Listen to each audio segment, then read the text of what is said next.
January 20th, 2018. That was the last time I published a Fireside Chat, back when this channel had less than 2,000 subscribers to its name. When I recently asked each of you which video format you'd like to see return in the future, Fireside Chat won by a landslide, even despite the series' lengthy absence from this channel. Much has changed in the last 3 years, so very much indeed. This channel, now with over 25,000 subscribers, scheduled weekly live streams, and significantly different content, has changed. The world of The Last of Us itself, with a completed sequel, a TV show, and soon-to-be standalone multiplayer, has changed. Our entire modern world and society, without question, has changed. I've changed. And you, I'm sincerely hoping, have changed as well. Every previous Fireside Chat found me slowly walking around a faction's multiplayer map while sharing my ruminations, but I feel that simply will not do anymore. If I'm going to connect with each of you in a more sincere and authentic manner, then the approach in which I do so must also change. Many aspects of this discussion will be challenging, insightful, deeply uncomfortable, and hopefully inspiring. The pace of this video is very intentional.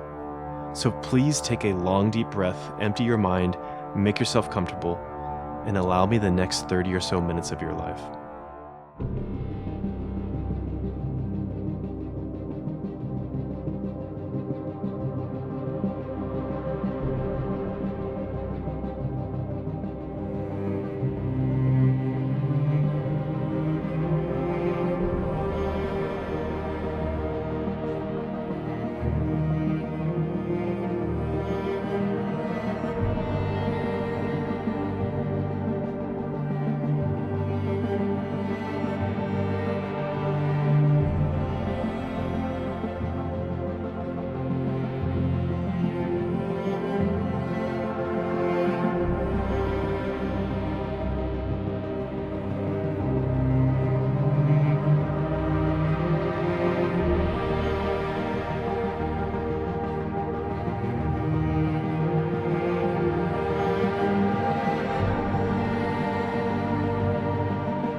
It snowed here in the Pacific Northwest yesterday. Not a sprawling, oppressive blizzard, but rather a surprising light dusting that departed as quickly as it arrived. Its immediate effect was notable, bringing a mesmerizing serenity as far as I could see and hear, an inaudible stillness which made it nearly impossible to not reflect on my thoughts, feelings, and actions. I'm not going to mess about today. I respect your precious limited time and honor your decision to share that time with me today. I know in my heart that few will actually begin this video, and even fewer will actually complete it. That's okay. This chat is not for them. This discussion is for those who care deeply for our community and the many wonderful members who comprise it. Those who know firsthand just how rare and uncommon this community truly is, and are willing to change themselves to make it better. I have a feeling my directness and veracity in this chat will be incredibly difficult for so many to take in and process, so please don't just react to it, but give yourself time to fully comprehend my message. I do my very best to conduct myself with great levity, humbleness, authenticity, and truth. I fully admit that I fail at it often, sometimes to hilariously disastrous results, whereas other times, no one really seems to notice. But just because no one noticed, it doesn't change the fact that I know in my heart I got it wrong. It's paramount that we, as a community, are able to openly and honestly discuss the most important questions and problems facing our future.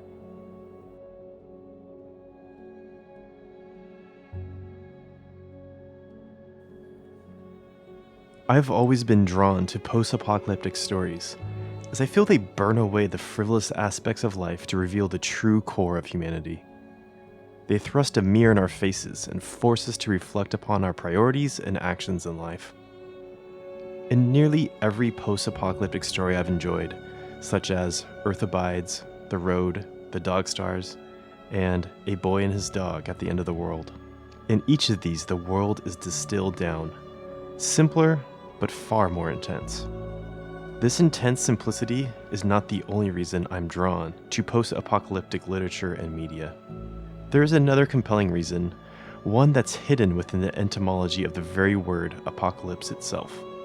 When we see the word apocalypse, we typically envision the physical destruction of the world, cataclysm, fire and brimstone, the land laid barren as empty as humanity slowly reaches its final hour, that sort of stuff.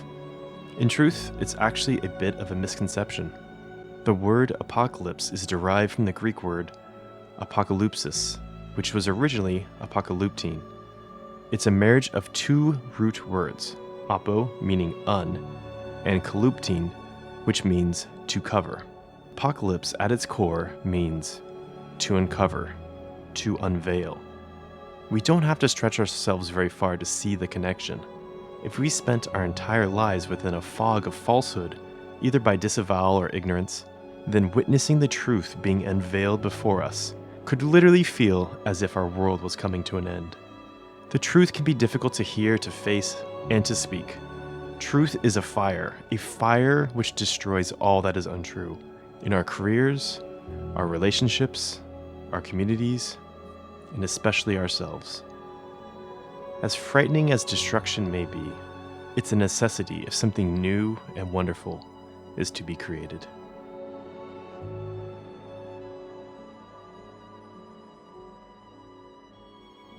We need to have a serious discussion about our community, which I believe is at a crossroads. On one hand, the Last of Us community is primed for massive growth and attention once Naughty Dog's inevitable, ambitious multiplayer project finally comes to fruition. But on the other hand, I feel this same community has completely lost its way, having sacrificed originality and passion for the endorsement of self-centered live streams designed solely to harvest clout, bolster ego, and solicit donations. People love to throw the word community around these days, but what I've seen is really only a shallow form of networking. Some slap the word community on everything they do, even their YouTube channel name, as if it magically changes others' perceptions of it. It's a weak attempt to claim influence they haven't naturally earned, nor are properly prepared to wield. We all know that you can say whatever you like, but your actions and conduct show your true intentions. Here's an important question to ask yourself, a sort of community litmus test. When facing a community crisis, like when the news hit that The Last of Us Part 2 would not have multiplayer, how did you choose to respond? How about these leaders of the community? Did they send scathing messages and threats towards Naughty Dog on Twitter and Reddit? Did they quickly rush to upload the very first no multiplayer in Part 2 reaction video? Did they start and promote some hilariously awful online petition to force Naughty Dog to add multiplayer into Part 2? Did they say nothing and begin streaming Call of Duty and some other game instead? In our community's most dire hour, what was their priority? Look at the conduct of anyone vying or claiming to be a leader of our community and assess how they handled this situation.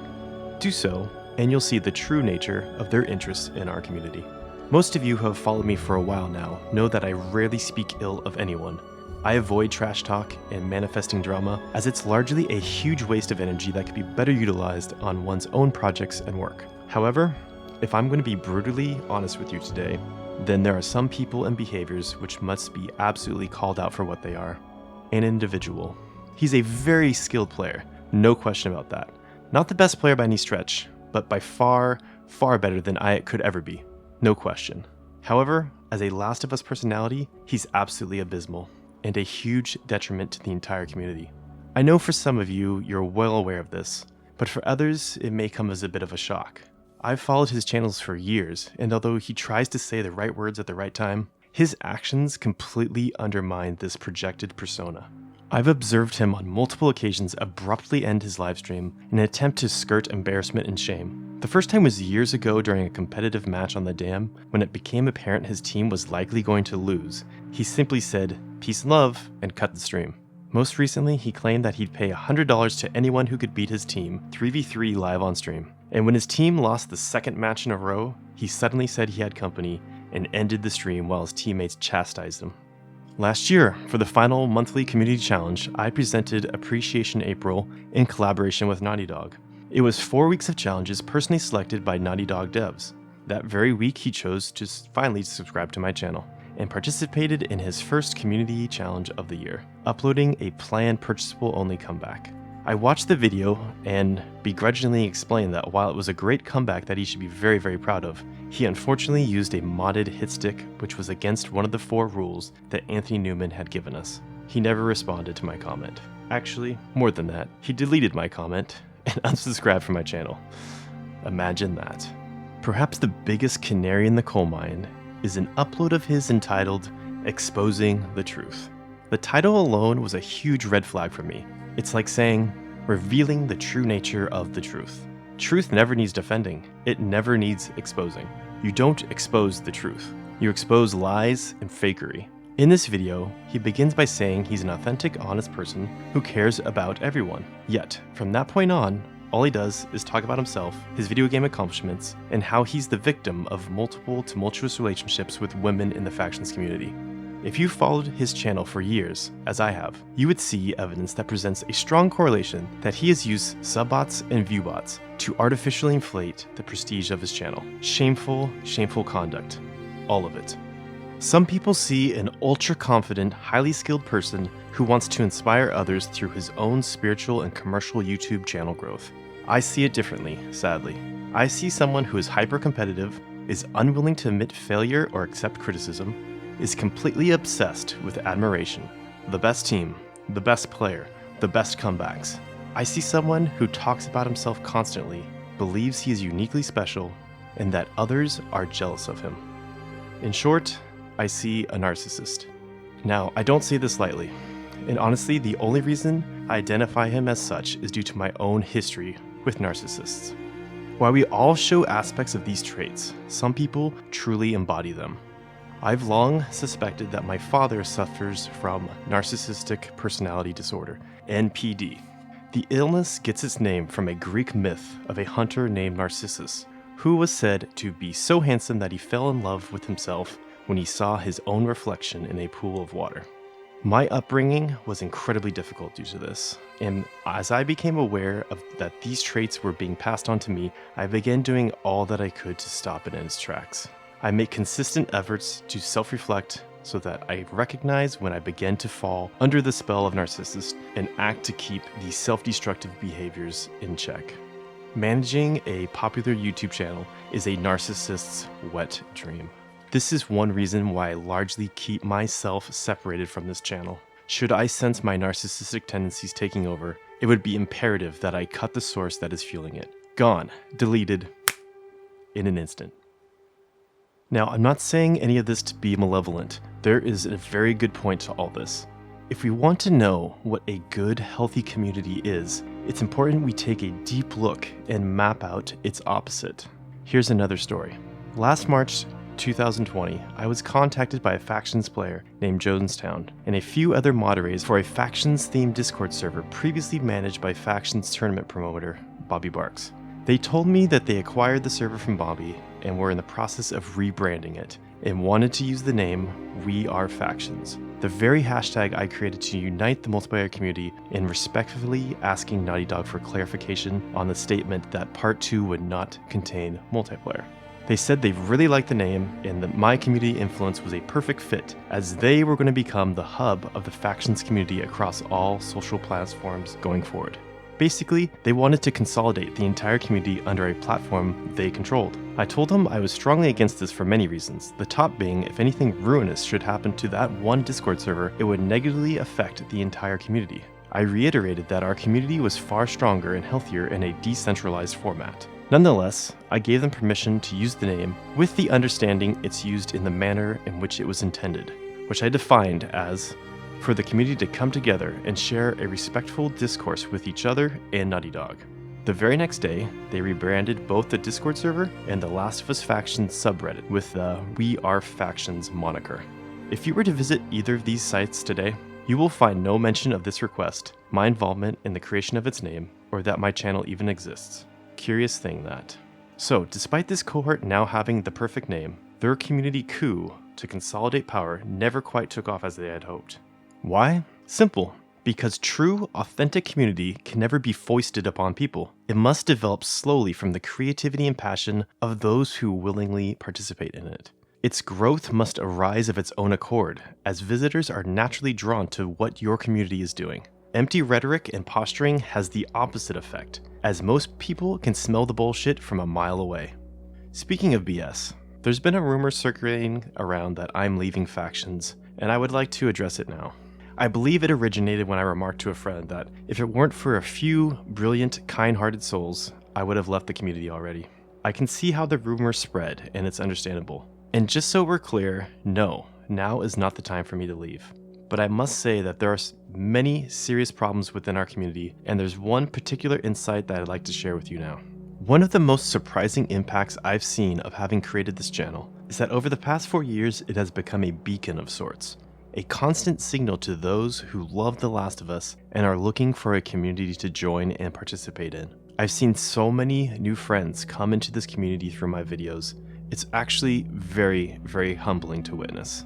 Some friends stick around for a long while, while others kind of just slide into other enclaves within the community, such as competitive players, speedrunners, story mode enthusiasts, or some other group that they resonate with. It's honestly great, really, really great. And while I realize that being an entry point for the community is a tremendous honor and a wonderful thing, I also find it a bit alarming.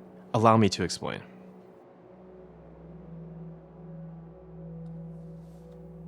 I would like you to think of the entire Last of Us community as its own giant universe, complete with suns, stars, planets, moons, dark matter, and other celestial phenomena. Think of the suns as the large content creators, the Anthony Calibers, if you will, and the many stars as content creators and streamers of various sizes, all shining their light of varying influence upon the TLOU universe. Then you have the planets and moons, community members, which make their way orbiting and traveling throughout our beautiful community. When I look around our community, I see many of the same planets and moons orbiting around, but very few light-producing suns and stars. What happens when more and more stars of our community burn out? Or a massive sun ceases to burn, or leaves for another universe? Darkness. Expanding. The more unique sources of light within the community, the stronger it is, the easier it can withstand such departures, and the more compelling it is for those passing through to stay. Find your inner light. It must be you. No one can tell you what your skills and passions that you can bring to our community. The choice is yours and yours alone. You can attempt to replicate another's light, but it will be weak and hollow, and everyone will see that. Once you find your unique gift, you become another source of light, and our community is all the stronger. I'm being a bit puffy and poetic, yes, but I'm doing so to help illustrate the point. Consider the effects if one or more of your favorite Last of Us content creators just up and left one day. What would happen if they said, "It's been a great run, but it's time for me to move on. Wish you all the best. Bye." And they never uploaded again? Would the gap be easily filled by other content or streamers? Maybe, maybe not. That's for you to decide. But I'll tell you this. I never expected to have a channel of this size and influence within the community that I currently hold. For the longest time, I shied away from it, I didn't believe in it, and in many ways, I didn't want it. I look back and consider our community what it would look like now if I had stopped this channel after putting out the beginner guides that first year, as I initially planned. Having a successful channel, the largest in the community, is an honor that I'm incredibly grateful for. However, it must be said that with this honor comes great responsibility. How do you spend your time? Attentive listeners will have noticed it's something that I discuss in every Fireside Chat up to this point. So it's clearly a topic I prioritize. Once again, how do you spend your time? Think about it seriously. Reflect on it. Me? This past year, I worked a lot. Far more than I should have. We're talking 50 to 60 hours per week from January to June. Then a steady 40 hours per week from July to the present. That's just the regular job aspect of my life. Once you calculate the time spent connecting with friends and loved ones, it becomes even more difficult to fathom how in the hell I'm able to dedicate over 1,000 hours to the Last of Us community each year. There's no easy way about it. It's hard work, dedication, and love. I would not continue to devote my precious time to this community if I didn't love it. So time is one of my most precious resources, as it is for many of us. So now I must ask you this important question. What is our community's most precious resource? Go ahead, think about it. I'll give you a moment. I thought I knew what it was, but I was initially wrong. I'll give you a hint and tell you this. The second most precious resource is new players. Yes, the lovable quote-unquote noobs have come to the game late and have no idea what they're doing. You might be thinking, what? How can this be? I've devoted thousands of hours to this multiplayer. That shows just how committed I am to the community. I've accomplished more than they ever will. The thing is, new players are the future of our community, and the level of their development and involvement over time is a mirror of the health of this community.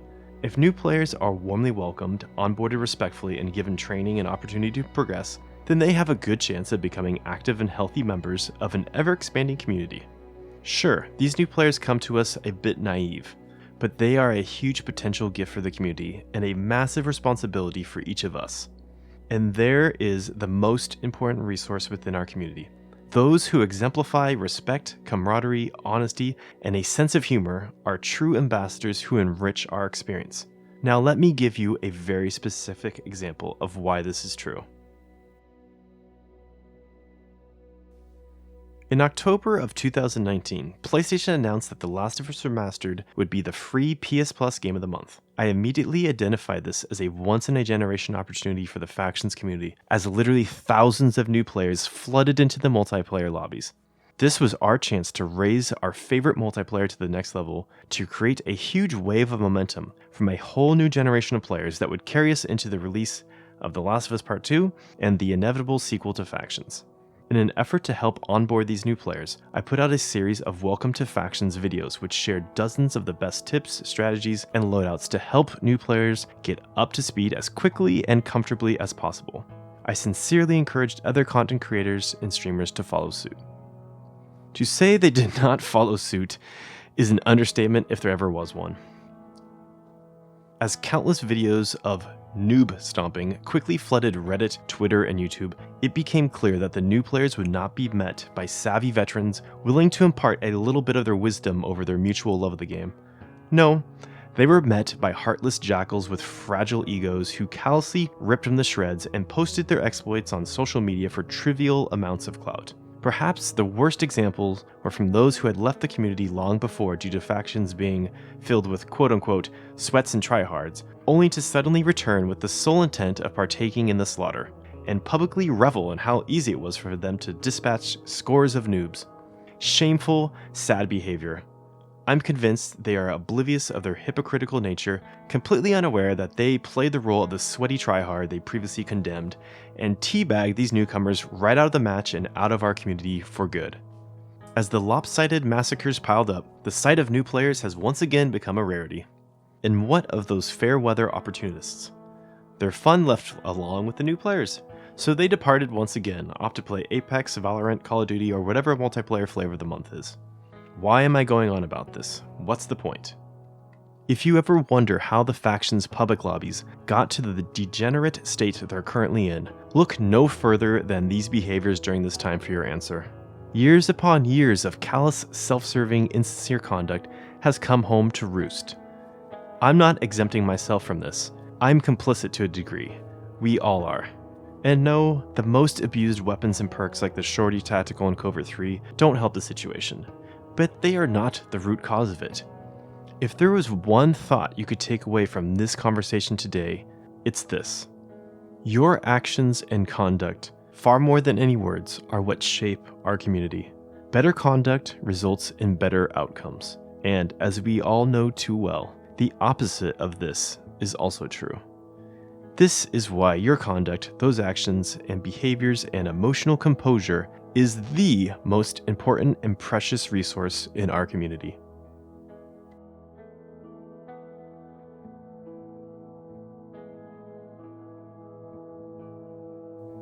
How in the hell do you stay so calm? That's total BS. I don't know how you do it. I would have raged so hard there. Do you ever get pissed off? I must have heard these statements along these lines at least 100 times over the years, and honestly, I've never really given anyone a legitimate answer. But today, I will. First off, I want to make explicitly clear that I do not have a unique ability in this matter.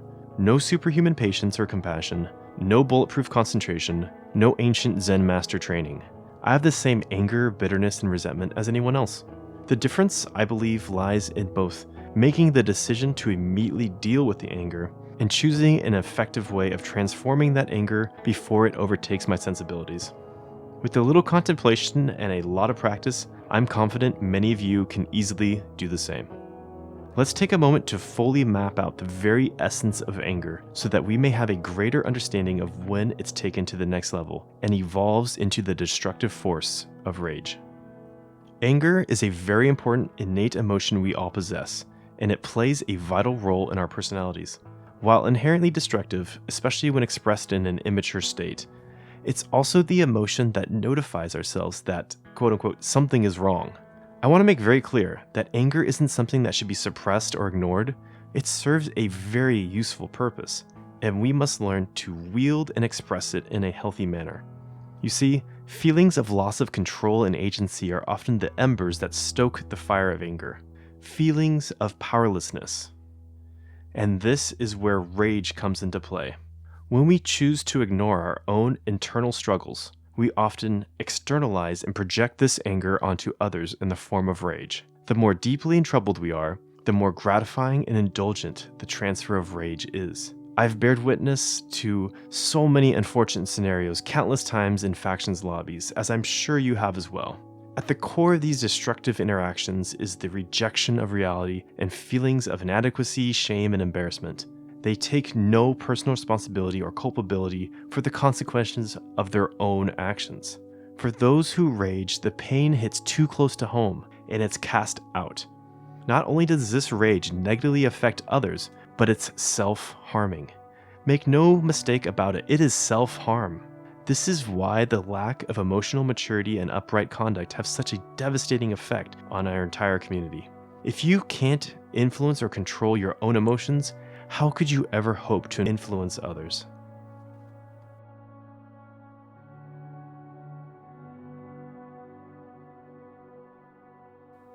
I'm now going to ask you to kindly take a moment to focus on and contemplate this singular word, control. What comes to mind?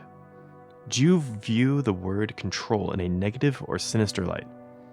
Some of us may equate it with a different word, oppression, forcing someone else to do our will or someone else forcing us to do theirs. This, I believe, is a bit of a misconception, as we often refuse to recognize our own role in our own future.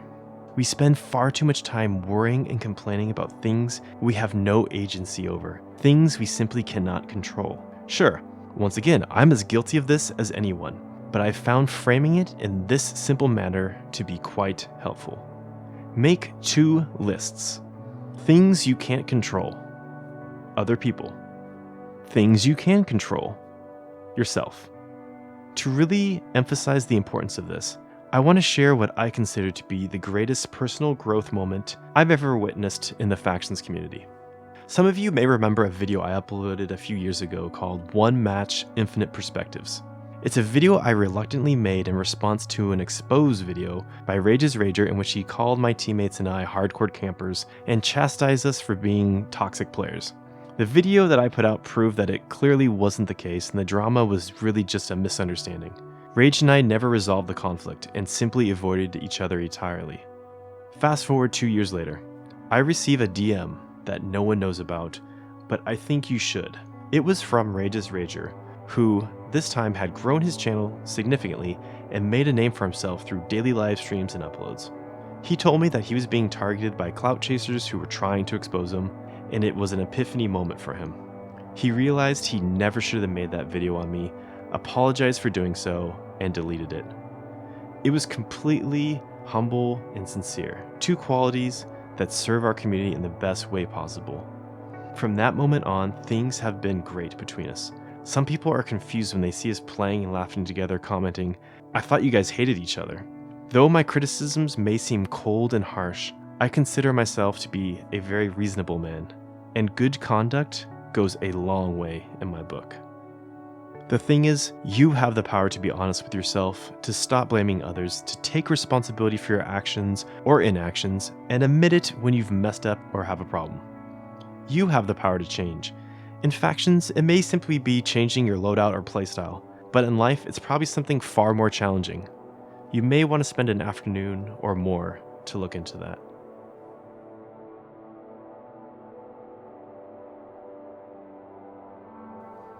So, my friends, we've come to the end of this road, to the end of this chat. To all that have made it this far, I offer you sincere thanks for embarking on this short journey with me. And while our shared time together ends here, never forget that your unique and meaningful journey within this universe continues, however dull or enthralling it may appear at this time. Lastly, I know so much I've shared with you today may be challenging, inflammatory, and probably will not be well received. Some of you will never speak to me again, or wish ill will upon me. That's okay. If you take a moment to deeply consider my intentions here, and still find my thoughts to be severely misguided, then I can accept that. It's an unpopular move that I'm willing to make. However, if this talk resonated with you in some way, and you wish to share your thoughts with me, I encourage you to do so. Only, and this is something you'll never hear from any YouTuber, please take a good amount of time and contemplation to fully form your thoughts and ideas before posting them in the comments section below. Screw the YouTube algorithm. If we care deeply for these topics, we should share a discourse of quality, not quantity. Thank you so very much for your time with me today, and I wish you well.